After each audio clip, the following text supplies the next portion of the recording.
May mga galit na hindi sumisigaw, pero hindi rin nakakalimot.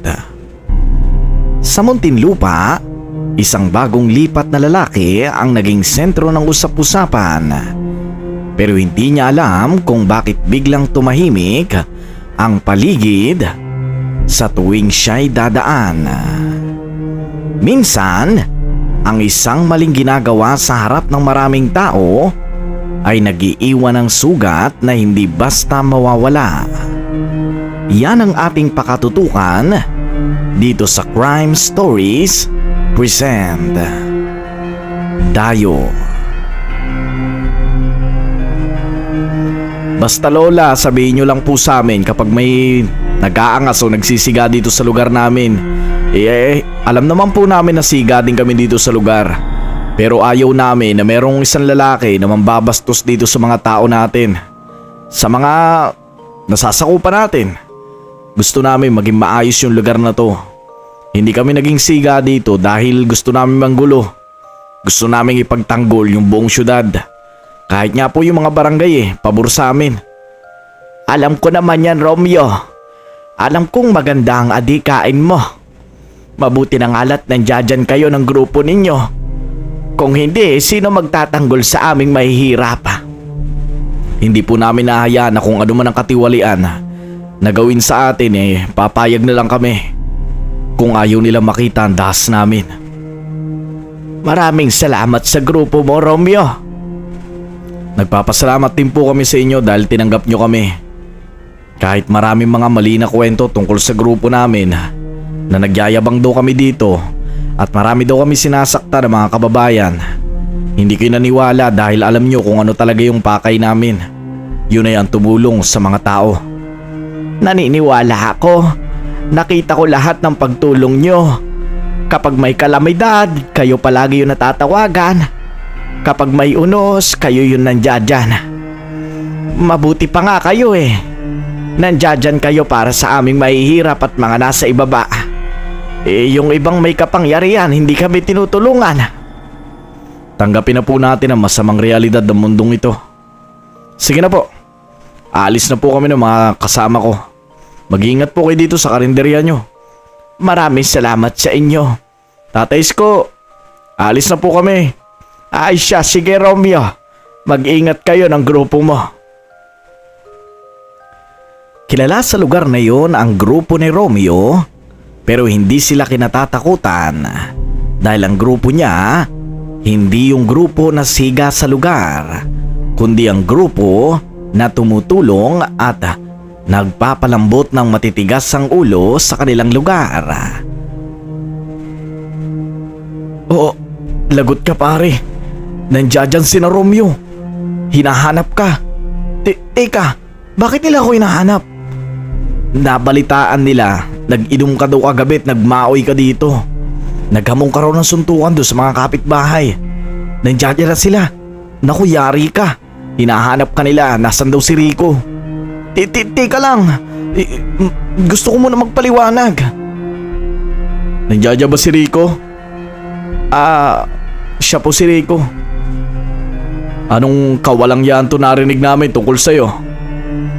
Nag-aamo ka daw kagabi Ngayon, nandito na kami. Bakit hindi ka maghamon? Nadala lang po ng kalasingan. Saka, pasensya na po talaga. Siguro hindi ko lang po natkontrol yung sarili ko. Bakit ngayon nanginginig-nginig ka? Ang yabang mo daw kagabi Nag-ahanap ka daw ng mahahamon dito sa lugar na to. Hindi mo ba kilala yung grupo namin?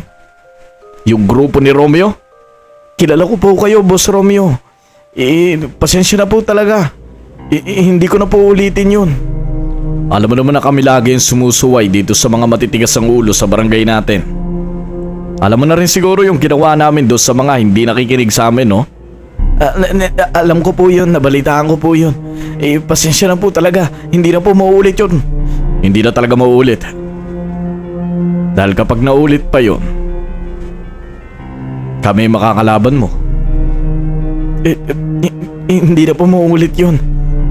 Hindi mo na talaga ulitin yun dahil ayaw ko na makita ka na magiinom ulit dito sa labas. Once na may nabalitaan ako na naginom ka ulit, alam mo na mangyayari sa'yo. Opo, pasensya na po. Si Rico, ng araw na yon ay pinuntahan ng grupo ni Romeo upang sawayin. Minsan kasi, ang mga tao ay sa kanila na nagrereklamo kaysa sa barangay. Pumunta noon ang isang ale at nagsumbong kina Romeo tungkol sa ginawa ni Rico. Iyon ay ang pagmamaoy nito noong isang gabi. Kaya naman pinuntahan agad ito ng grupo ni Romeo at doon na nga ito nakita nila. Natakot naman si Rico at magmula ng araw na yon, hindi na muli siyang nagmaoy sa lugar nila. Sa barangay San Rafael, kilala ang grupo ni Romeo sa pagiging mabuting tao ng mga ito dahil sa pagtulong sa mga taong inaapi ng mayayabang at iyon ang kanilang tinuturuan ng leksyon. Sa kabilang bahagi, sa bahay ni Ronron sa Capiz, Tarlac. Nay, aalis na po ako. Sigurado ka na bang pupunta ka sa San Rafael? Nababalitaan ko may grupo daw doon na nagsisiga, yung Romeo. Natatakot kasi ako, anak. Baka mamaya doon ka naman mapaaway. Alam mo naman na mahigpitan San Rafael. Gusto nila ng katahimikan doon at ang grupo ni Romeo, sila ang nagme-maintain ng katahimikan doon. Nay, aalis po ako sa lugar natin dahil marami na akong kaaway dito. Siyempre, ayoko rin naman dumating sa punto na lahat ng tao dito hindi na ako kayang tingnan sa mata. Pupunta po ako ng San Rafael para subukan magbago. Hindi po ako napunta ron para makipag-away. At saka naririnig ko na rin po yung grupo ni Romeo. Alam ko po na sila namumuno doon sa San Rafael. At kung sakali manghamakin nila ako, kilala niyo po ako, Nay. Anak, huwag namang ganyan. Huwag mo namang pakabahin si nanay. Alam mo namang kinakabahan ako sa mga ganyang buwelta mo. Gusto ko maging maayos ka sa San Rafael. Gusto ko umalis ka dito nung magaan ang puso mo. Huwag mong dalahin lahat doon ang init ng ulo mo. Pero syempre, Nay, kailangan ko rin ipagtanggol ang sarili ko kung sakali lang naman na may mga taong mang-argabyado sa akin doon. Pero alam kong mabuting lugar ang San Rafael. Nandoon niya sina Romeo para panatilihin ang kabutihan doon. Basta huwag ka lang magtigas ulo doon dahil nakakatakot ang mga nababalitaan natin tungkol sa matitigas ang ulo doon. At alam ko naman kung sinong gumagawa noon. Ang grupo ni na Romeo. Ayoko na paglipat mo doon ay maging biktima kanila dahil hindi ka nakikinig sa kanila. Sige po, Nay.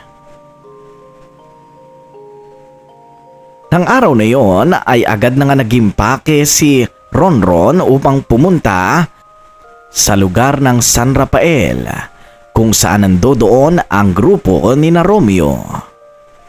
Subalit ang araw na yon ang magiging isa pala sa pinakaunang yugto ng pinakamadilim na buhay ni Ronron. Nang makarating siya sa San Rafael, nakakita naman siya agad ng matutuluyan na bahay. May nakita kasi siyang paupahan doon at may naipon naman siya para magbayad. Agad na nga niyang kinausap ang namamahala sa lugar na yon at nagpaalam dahil dayo lang siya doon. Makalipas lamang ang ilang araw, hindi na rin napigilan pa ni Ronron na bumalik sa dati niyang pagiging mayabang. Sa sari-sari store, magsisimula ang pinakaunang misteryo. Iho, pumila ka naman na maayos. Huwag ka naman sumiksik. May pila naman eh. Nakakahiya lang din sa mga naunang pumila. Ako po ba yung kausap nyo? Oo, iho. Ikaw nga yung kausap ko. Sinasabi ko lang naman, may mga nakapila na rin kanina. Huwag ka lang sanang sumingit kasi nakakahiya naman. Kilala niyo po ba ako? Hindi kita kilala. Bagong mukha ka nga lang dito eh. Letse naman oh. Gutom na po ako. Saka, kung hindi nyo kaya akong pagbigyan, baka tamaan kayo sa akin. Doon sa Capiz, ako ang pinakasiga sa lugar namin. Marami na akong tinumba doon. At ikaw, Ale, wala ka sa level ko kaya pagbigyan mo akong sumingit sa pila. Iho, pinagsasabihan ka lang naman. May pila naman kasi. Dapat doon ka sa likod. Isa ka pa, Lolo. Gusto mo pagbuhuling ko kay ni Ale? Maraming mga tao ang nakakita sa pangyayaring iyon.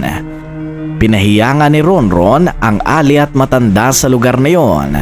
Bagay na nakakuha ng atensyon ng maraming mga tao. Nako, pag nalaman to ni Romeo na may sisiga-siga dito na dayo, malilintikan tong dayo na to. Dapat sinusumbong natin to. Para nakakatakot makialam eh. Saka, sa tindig pa lang yan para may bubuga din eh. Alam kong bago lang siya sa lugar natin pero hindi natin alam kung anong record niyan.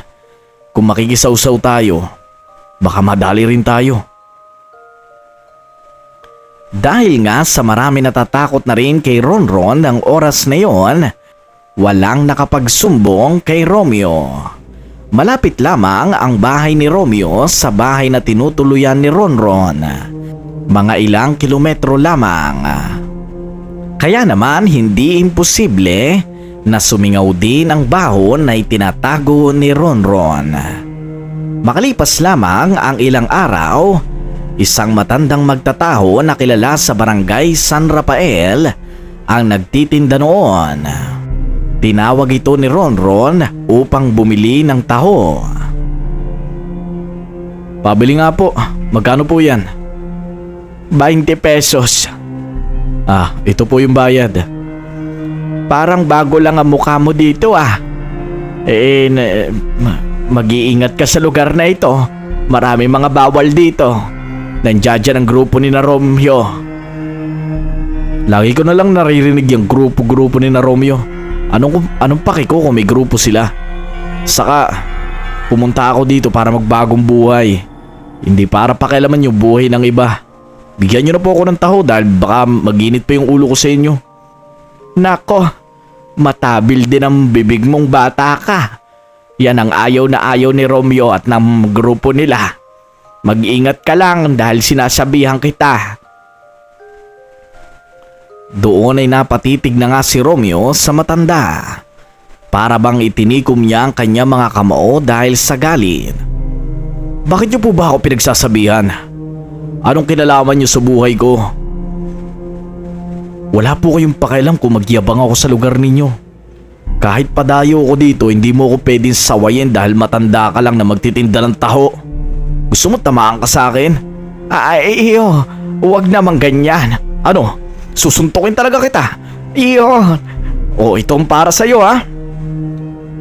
Doon na nga nangyari ang isang kaguluhan na unang ginawa ni Ronron sa San Rafael. Maraming nakakita noon at maraming umawat. Ang nakakahabag pa, nagtamo ng maraming sugat ang matanda at pati na rin ang mga bukol sa mukha nito. Dahil sa laki ni Ronron, walang nagawa ang matanda. Agad naman itong kumalat sa kanilang lugar. Si Romeo at ang grupo niya noon kumakain sa isang karinderya. Boss Romeo! Boss Romeo! Oh, ano nangyari? Meron pong lalaki na dayo dito sa lugar natin. Noong nakaraan pa po yun. Sana po wag niyo na lang sabihin na ako nagsumbong nito sa inyo. Marami na po siyang tao na nagagambala dito sa lugar natin. Noong nakaraan, yung nanay ko po, sinasabihan lang po siya na pumila ng maayos. Sinigaw-sigawan niya po sa sari-sari store. Tapos ngayon, may matanda po siyang binugbog doon sa may Purok 3. Hindi ko po alam ang gagawin namin. Tulungan niyo po kami. Ronron? Parang bagong pangalan niya yan. Saka, nakilala mo ba yung itsura niya? Kilalang kilala ko po yung itsura niya. Ang totoo po niyan, doon lang din po siya nakatira sa may looban. Malapit lang din po sa atin. Hindi dapat nangyayari yan sa lugar natin. Huwag kayong mag-alala. Gagawa namin ng paraan yan. Maraming salamat po, Boss Romeo, at sa mga kasamahan ninyo. Boss, iligpit na natin yan. Parang matigas ang ulo ng tao na yan Hindi pa natin siya napagsasabihan. Alam mo naman na lagi tayo may second option. Kapag hindi nakinig sa pangalawang pagkakataon, alam niya na mangyayari sa kanya. Nang araw na yon, tinapos lamang ni Romeo ang pagkain niya sa karinderya. Agad na siya nagpunta sa Purok 3 upang tingnan ang matanda. Doon na nga siya nahabag sa nangyari sa matanda. Ayos lang po ba kayo, Lolo? Nako, napakarami ng sugat nito Walang ya talaga yung ron-ron na yan Noong nakaraan pa po yung ron-ron na yan. Ang alam po namin dayo lang yan pero sobrang yabang niya dito sa lugar natin. Sana po magawan niyo ng paraan nito.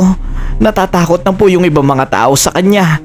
Kapag nga po naglalakad siya dito sa kalye, wala nang makatingin sa kanya dahil natatakot sa kanya. Minsan pa lumalabas po siya na may dalang patalim. Masakit ang ulo niyang ron-ron na yan Lolo, kumalma lamang po kayo, tuminom na ng tubig. Huwag po kayong mag-alala, parating na po yung medic dito. Doon niya ay agad na nilang pinuntahan ang bahay ni Ronron. Nakita naman nila itong nanonood ng TV at nakaupo sa may sala. Hoy, batugan! Lumapit ka nga dito. Napatingin naman si Ronron sa gawin niya at nakita nga ni Ronron ang isang lalaki. Bakit? Ano tong nabalitaan ko nang bugbog ka raw ng matanda? Bastos ang bibig Saka sino ka ba? At bakit pinuntahan mo ako dito sa bahay ko? Hindi mo ko kilala dahil bago ka pa lang dito. Ako si Romeo at ito ang grupo ko. Wow, parang dancer May grupo. Ganyan yung mga supot May mga grupo-grupo pa. Bakit? Bakit hindi mo kaya makipag 1 versus 1, ha? Matigas ka Alam mo, dito sa lugar namin, kami nagpapanatili ng katahimikan. Bakit mo binugbog yung matanda? Matigas nga kasi yung ulo ng matanda Pinatigil ko na. Sabi ko, wag niya akong turuan sa gagawin ko. Hindi siya nakinig. Kaya yun, pinagbubugbog ko. At ikaw, Romeo, wag mo akong takutin. Dahil hindi ako natatakot sa buhay ko. Marami na akong taon nakabunggo.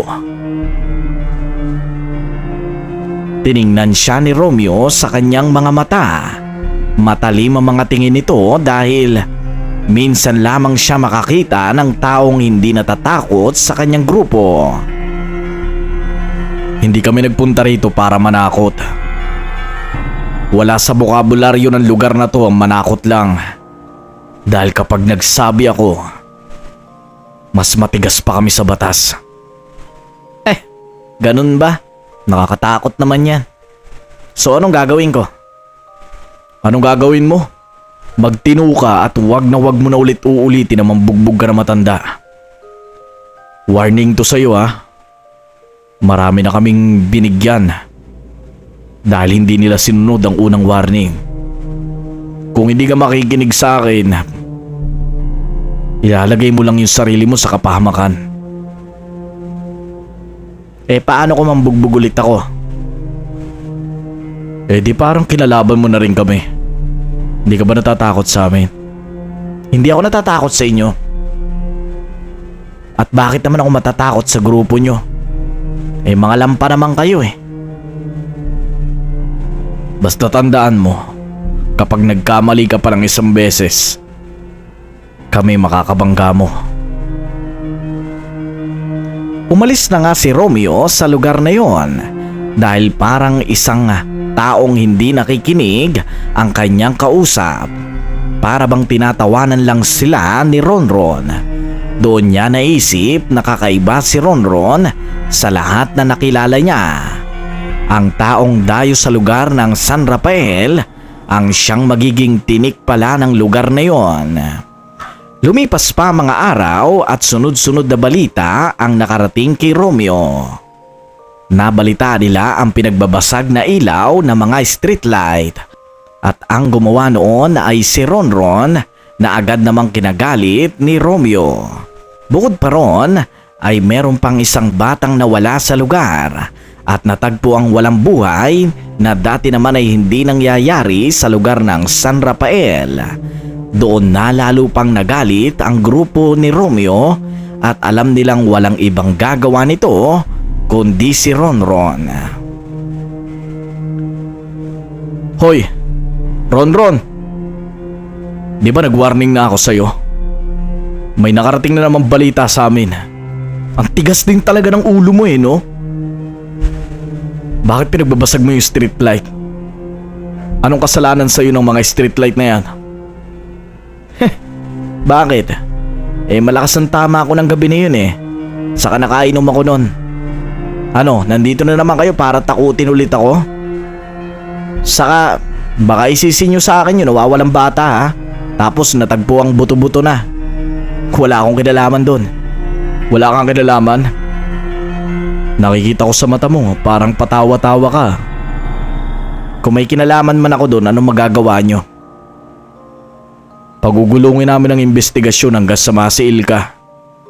Hindi kami titigil. Hindi ka na naawa sa pamilya nun? Umiiyak sila sa amin at nakaluhod. Sa amin silang humihingi ng hustisya. Alam kong walang ibang may kayang gawin yung kundi ikaw. Nag-warning na ako sa iyo, Ronron. Pero hindi mo ko sinunod. Magkita na lamang tayo sa impyerno. Sige lang. Puro kayo takot Puro kayo dada. Mga wala namang sinabi.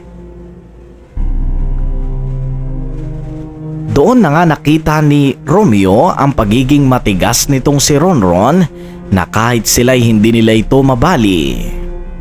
Boss, sabi ko naman sa iyo diba noon pa, dapat ginawa na natin ang aksyon yan tao na yan.